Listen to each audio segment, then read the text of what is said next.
জাপানের শিয়ানিং শহরে উৎসবের আমেজ।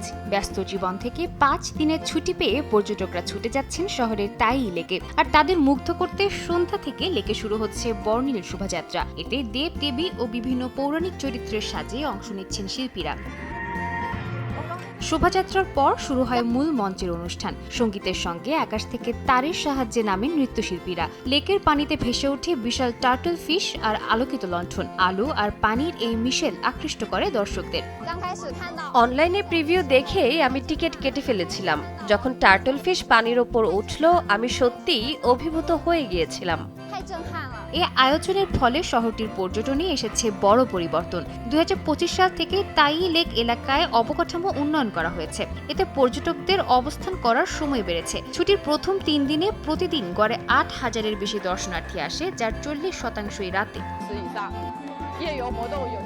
আমাদের মূল চ্যালেঞ্জ ছিল দর্শনার্থীদের রাত পর্যন্ত ধরে রাখা। সংস্কারের পর আমরা তাই লেক, তাই গুহা ও হট স্প্রিংকে একসঙ্গে যুক্ত করেছি। এতে দর্শনার্থীরা বেশি সময় থাকছেন। রাতের ভ্রমণ বাড়ায় খাবার ও থাকার খরচ 50%-এর বেশি বেড়েছে।